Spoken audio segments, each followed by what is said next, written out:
Noninkables. Hello and welcome to Non-Equals. It's been a hot minute since I made an episode. Just had a lot going on in terms of life and stuff.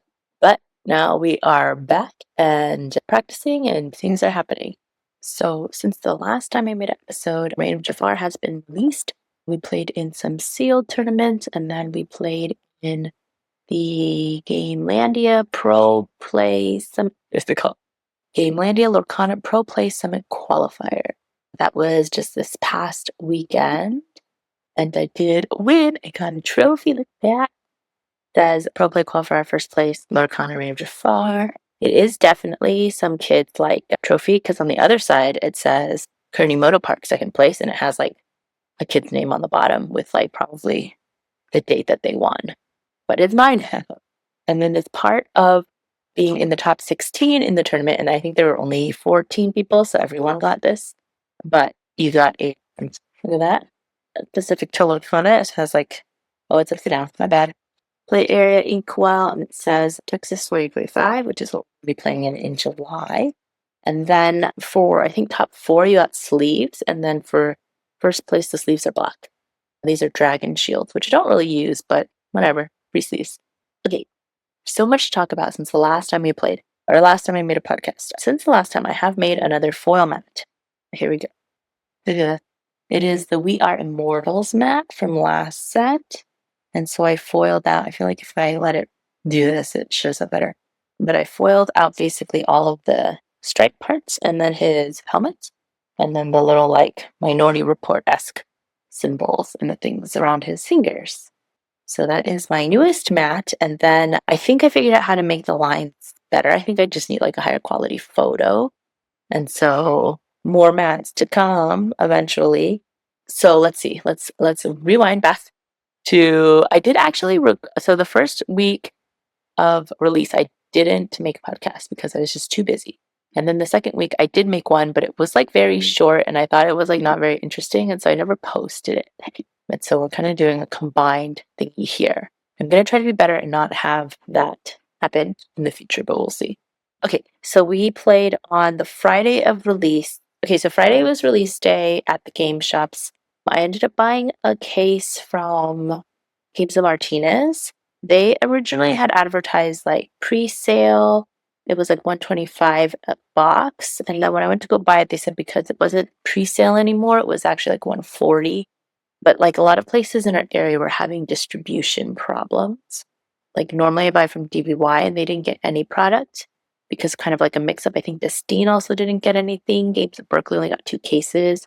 One of the places that I order from online, they also had distribution problems and ended up like sending me an email later and was like, hey, do you want to either get a refund plus some store credit or do you want to wait a week and maybe we'll have it? And I was like, I'll just get a refund. And so I did end up buying from Games Martinez despite them not really doing like their pre-order prices. And then we played at Sealed at VPC, which is like one of our usual stores. It's on, they usually have their league on Thursdays, but this one was Sealed on Friday, and there was like pretty big turnout.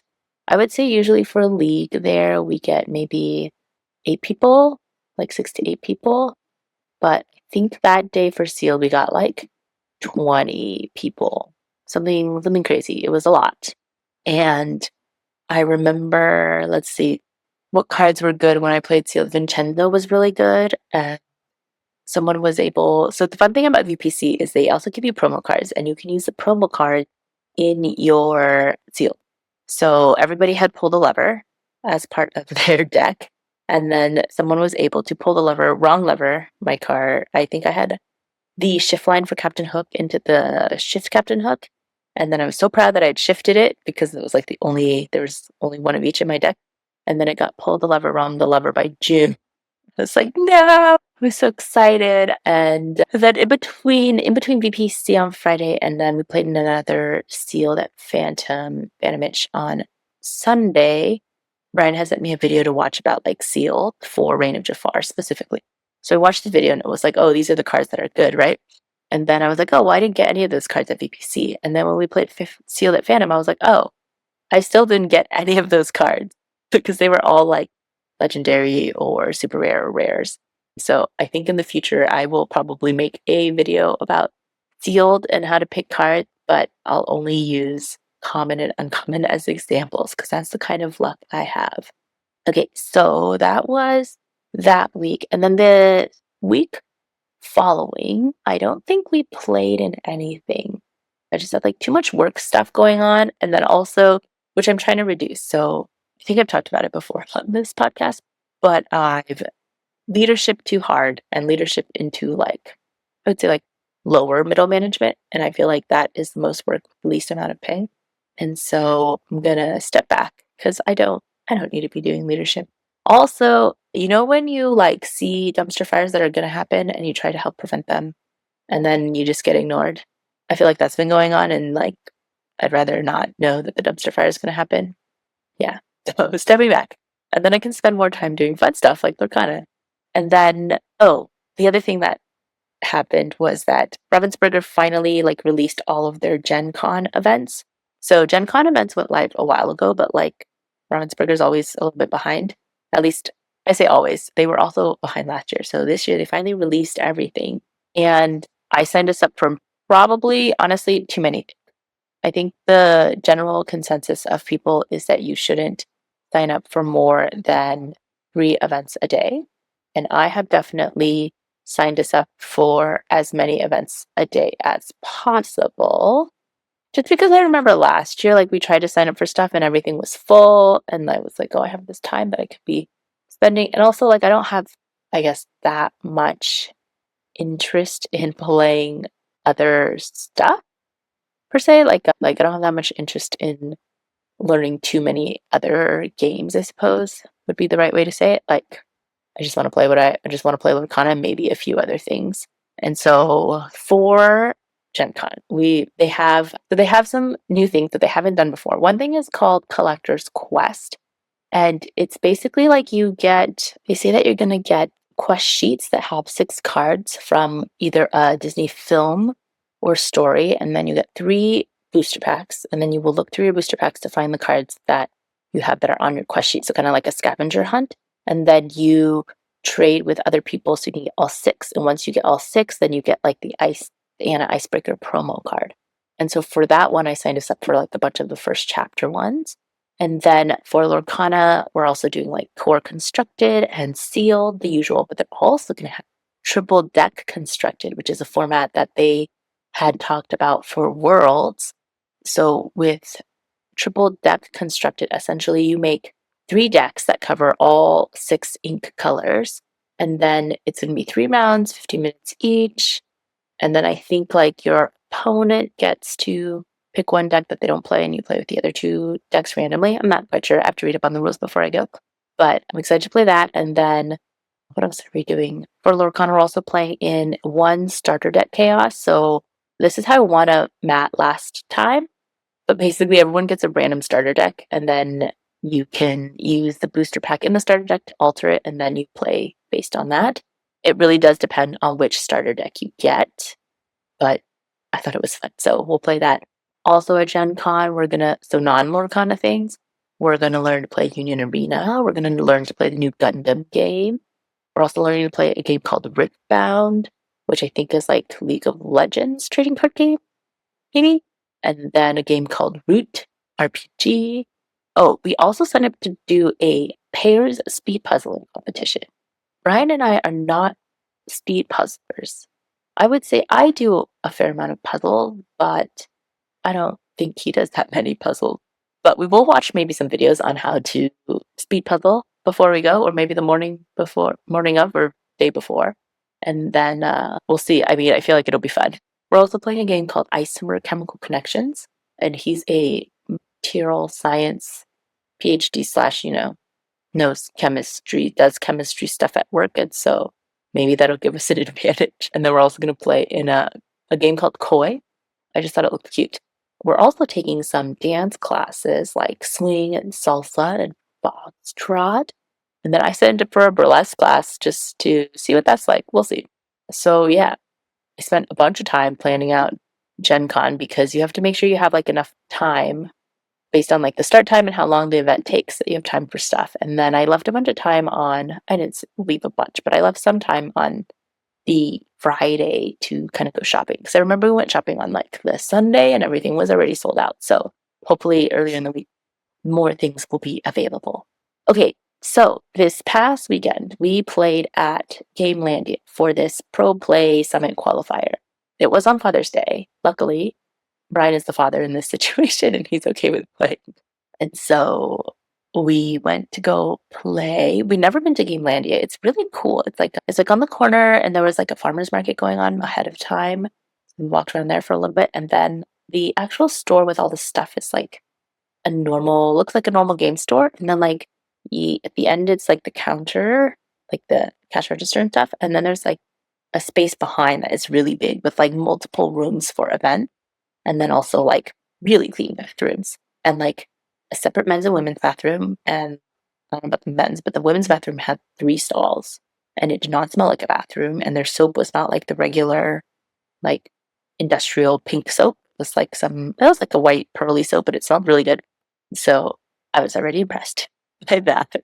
And if we lived closer to Palo Alto, we would probably go there more, but it's pretty far. And it was like, so I also worked that morning. I was grounding that morning. And so I basically woke up at like 5 a.m. and then got to work super early, rounded on everybody, and then like left work by like 9:30 so that I could drive. And we drove separately because I was like, I don't think I have time to go home and then go. And also like I might be cutting it short. I don't want to like make you late. And so we went separately. And then actually early. And it ended up being like 14 people. I would say of the decks, I would say like half were Amber Steel, either Diggy Hole or like more classic Amber Steel. And then there were 2 Blurples. There's one guy playing red green.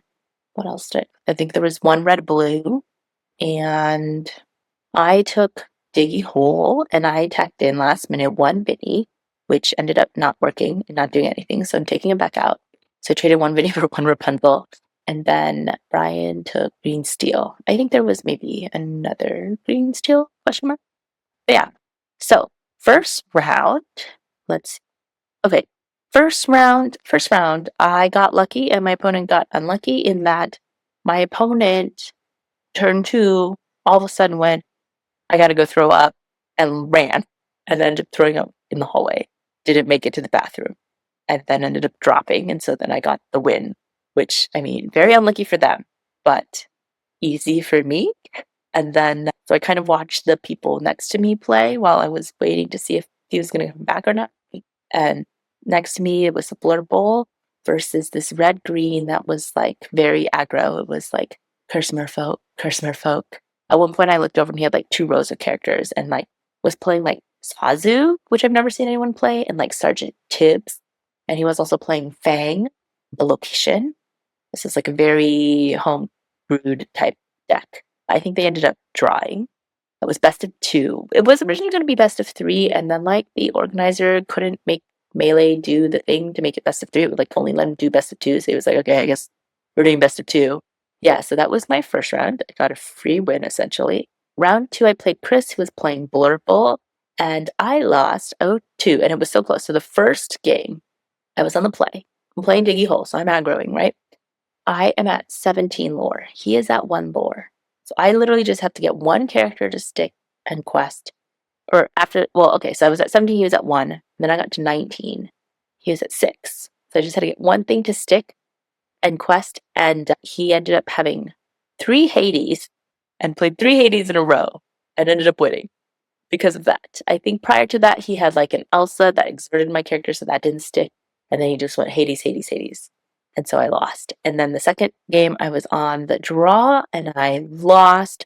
I only got to 14. It was like 13, me, 15, him. And then I got to 14 and that was kind of it. And then I think after he played 3 Hades and I lost, I blacked out. Because then when we went to go to the next round, because he reported the scores and I was like, whatever. And then I was like, wait, did you 2-0 me? And he was like, yeah, remember I played 3 Hades? And I was like, oh, yeah, you did. I totally blacked out. Forgot. Because I thought I was looking at my little notebook and I was like, I was at 19. How did I not win? and it's because he triple Hades me. Oh yeah, I also got a new notebook. I got like 4 of these. They're Hello Kitty themed. Yep. Hello Kitty, and they're all grid paper. So then my results. Do I have to block my face? What has? Can you see that? My results end up looking like this, like neater, I suppose. Yeah, and so that was round 2. So at this point, I am 1-1. And then round 3, I played against Matt, who was on like a more classic Amber Steel. And I think we ended up going to turns. He was doing a lot of thinking and calculating with his deck. So first game, I was on the play, and I ended up losing. I got to, I was like 15 to 18, and then I couldn't get rid of this stuff. Second game, I was on the draw, and I ended up winning. The thing is, I think he wheeled it in a not a good time. So he wheeled when I had 1 card in hand, and he had 4 cards in hand. I don't know why he wheeled, but he did. And then later in the game, he wheeled me again, and into my hand, I drew 3 peats. And so I just peated every single turn. And since the song deck, that's super effective. And then I think I ended up drawing the 4th peat, so I ended up playing like 4 peats in a row, which really killed his deck. And then in my last round, I played against Daniel, who was playing Blurple, who was the person playing Blurple to me again, or playing Blurple next to me in the first round. And I think at that point, if either of us won, we would make it into top 4 because there's so few people, it was only top 4. And then Brian ended up matching into Matt, who I'd played previous round. And they ended up IDing. I think Matt suggested it, and then Brian was just like, okay, sure, whatever, I'll go along with it. But I think either they didn't realize it was top 4 or they didn't because they both ended up bubbling out. But so I played Daniel and I was like, ooh, Blurple, I just go wide, 2 quest. So the first game I got Daisy, played Daisy on turn 1, turn 2, Daisy Cinderella, and then it was kind of over from there. I ended up just being super aggro and getting to 20 lore before he got anything. And then the next game I was on the draw and I was still able to aggro even though I didn't get any daisies. And then I have a little note here and I don't even know what this says. It says like Drew. Oh, I think that was a note for the last one. Drew 3 peats. But against the Blurple one, I totally forgot that they can play Bell and then shift Bell. I feel like that caught me off guard. And then in Chris's deck, who I played in round 2, he also has the shift else. So in the semifinals, I ended up playing Daniel's partner, and she was also playing Diggy Hole. So it was a Diggy Hole mirror. So we were like, oh, we're going to be done super fast. And then the other semifinal game was Chris Pomblurble versus, I don't know the other guy's name, but I think he was playing green, purple discard. And then Chris ended up winning that match. And then me against, oh, what is her name? I didn't write it down. It was like, I know it started with AARR. I don't know. I'm sorry. I don't remember your name. But I think she was doing a lot of thinking. Knowing that we had 70 minutes, I was like not too worried. But in game 3, I was really getting like annoyed. Not annoyed, just distracted, I would say probably more because their turns were taking so long. So first game, I was on the play and I won. It was like 19 to 6 in the end. Second game, I was on the draw and I lost. It was like, I think 14 to 11, and then I couldn't get rid of all the stuff. And then last game, it was 20 to 0. And I think she kept trying to think of things, but because it was like a lot of mumbling under her breath, like, should I do this, should I do this, so long. But yeah, I think in the last game, I had like Daisy, Rhino, Shift, something, it was like, I think for my opening hand, I was like, ooh, probably going to win this because I'm on the play, unless I really mess up. But yeah, we ended up we didn't start a third game until the other people, Chris and the other guy, had a deck check and also finished their games, which was surprising because I was like, we're both on aggro diggy hole. How did this happen? And so in the finals, I played Chris, who was on Blurple and who had lost to, who had 2-0'd me. And he had 2-0'd me, so I had gotten 0-2'd in round 2. So Meta Moon Finals, and I lost the die roll, and I was like, great, this is not gonna go well. By this time, Brad had already left because I think he left prior to that actually, because we took separate cards. So he just went to his parents, hang out with his parents and her daughter who was there. And I was like, this is actually great. I don't feel bad for like, keeping him here. And so when I played Chris, I was like, okay, I can take like my time and things through. So the first game I was on the draw, and then I was trying to remind myself, like, hey, he's playing Blurple. He doesn't have board wipe. You can go super wide, just be aggressive. And so I ended up winning the first one, 20-0. Second game, I was on the draw again, and I lost. I went quested for 2, he got 1, 6-3, and then I didn't get another lore the rest of the game. He ramped pretty hard, and then I think just got very wide with very big characters that I couldn't do. And he was running that Ana, where like every time she quests, if you have an Elsa on board, you get a draw card. So that was kind of hard to deal with. And then the Elsa is hard to deal with anyways, because it's evasive in my deck. Or it's hard for my deck to deal with because it's evasive and I don't have evasive in my deck. And so, but I was feeling pretty okay because I was like, I'm going to be on the play in game 3 and I'll just go wide. So game 3 happened and I was on the play and I won. I think I started with the daisy and then I, midway through the game, drew 2 daisies. And so at one point hit 3 daisies, and there's not that much that deck can do when it against something so aggressive. So then I ended up winning, which is very exciting. So what this means is that when we go play in Texas at the Pro Play Summit, I get round 1 bye, which for some reason in Melee counts more than a round 1 win. And I am familiar with round 1 buys because I had a round 1 buy in Vegas because my opponent didn't show up. Or maybe that was a round 1 win, who knows. But I had a round 1 buy at a set champs in set 5 at DVY, which let me bubble into the top 4. And then I ultimately won that set champs. So I will take any advantage I can get. So very exciting. Exciting to have a trophy. I feel like trophies make things better. I feel like all of them should have trophies. I feel like trophies are more exciting to me than like a playmat because I want to use my Sparkly Bedazzled playmat, not necessarily just like, I feel like a lot of people have champion playmats and maybe not so for this set, but for the other sets, like a lot of people have champion playmats and so it's not as exciting, whereas trophies are very exciting. Maybe also because I didn't get that many trophies as a kid because I didn't do a lot of support. So my trophies were for like band and Chinese school. I had like a looking up words in the dictionary second place trophy, which if you know how to look up words in the Chinese dictionary, it's actually a lot harder than you would think it is. It's like a lot more complex than in English because you can't just look up everything phonetically. You have to look it up by like the number of strokes and you have to know which order the strokes go in, blah, whatever. Anyways, I thought I didn't have very many trophies. I'm always excited for trophies. And so now is like hardcore prep time for Pro Play Championships in Texas. I I don't know if I'm going to stay on Diggy Hole. I mean, it's been pretty good, and I feel like I've been learning more about how to pilot it.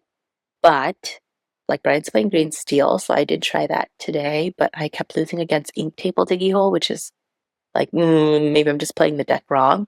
So I might just need a little bit more practice because Diggy Hole does feel pretty bad when one, you don't have any cards in your hand because your only card draw is Doc and Rapunzel, and I feel like you never get any card draw off of Rapunzel. You get maybe 1 card from her because everybody plays around Rapunzel, and then it sucks kind of when you have no hand. Or like what happened to me at Constructed a couple times was like our regular league on Fridays, I just had to draw a character, and instead I drew a location or a song. And the location was Rapunzel's tower, not even mine, so not helpful to me getting lore. And like those situations feel bad. But maybe I'm playing it wrong and I'm ending up in those situations when I shouldn't be. Maybe I should have won already by that time. Like I think in Constructed, like at DBY or normal Constructed, I think did we play this past weekend? Yeah, we played this past weekend there. I played against Red Blue and almost lost. So I didn't even talk about this. DVY, first game, bet against Lugel. I was on the play. Should have won, right? Easy matchup for Diggy Hole. I got to 19 lore. He was at 2 lore. And then he just did stuff. He did Pirates. No, he didn't even do Pirates Life. He just did stuff. And then he could get to 18, and then I was able to quest to 21. But so close. Like, look, this, I don't know if it's going to show up. How do I make it show up and not my face? This is me questing, and then 19, and then nothing, and then all the way to 18 before I win. It's like a nail biting type of game. Game 2, I was on the draw, got to 18, he was at 4, and then was able to get to 21, he got to 8, so horrible. Round 2, I played against Matt, who was playing Blurple. Is that what BP? Gotta be blue purple, right? First game I was on the play and I won. Second game I was on the draw and I lost. It was 17 to 22. And then the last game I was on the play and I still lost. I think I just wasn't aggressive enough and he was able to get big stuff out and I couldn't deal with it. And then last round I played against Daryl, who normally plays like brooms, and this time he was playing something different. What's it? I didn't write it down. I was too distracted talking. I think he was playing, I have no idea. Daryl, if you're listening, can you just type in the comments what you were playing? Because I don't remember. It had to be red because at one point he played Deep Green. Okay. I don't know what the other color was. It was red something. Red yellow, maybe? Red purple? I'm not sure. But I was on the draw for both games. And I was able to win both games. I don't remember what he played, though. I don't know. So yeah, that is kind of it for this week. What else do I have to update? We got a new storage thing. I'll talk about it next week when it's like set up back here to replace these card box holder things. We got like these clear drawers. I was gonna get we saw these black drawers and I was like, Brian was like, oh, we should get those. And then I looked them up, they're like $120 for 6 drawers. So I got these clear ones instead, and they're like $25 for 6 drawers. And so for all the cards in there, and then I'll make like little, like, I guess probably stickers or covers for the front. Oh, wow. That makes it hard. Okay. Anyway, stickers or covers for the front so that you can tell what it is. And then I'll show them off next time. So tune in next time. So yeah, it's going to be a lot, I think, in the next few weeks, just practicing and solidifying a deck for Texas. Oh, in terms of polls, I did end up getting 2 more cases online after a big box release. And then so far, from our 3 cases plus sealed, plus like a random 8 packs I bought from Best Buy, we have a enchanted Desperate Land, an enchanted Lilo, and an enchanted, what is that card? The one that's like Lion King, the Lion King song. Bear with. That's a Miranda reference for anyone who watches Miranda. Okay. It is called, it means no worries. So those are our 3 enchanteds we've gotten so far. Not my usual luck of 2 per case, but still better than my set 5 luck of like 1 per 2 cases. We're still missing like a bunch of legendary super rare cards, like no full, we're trying to get 2 full play sets. So I probably will buy more cards. I don't know. It's just less exciting. I feel like I'm less crazy about buying so many cards now. I feel like that has been satiated. All right, that is it for me. And as always, keep shuffling. Hopefully, you don't end up with a whole handful of non-inkables like me. All right, bye. Matro.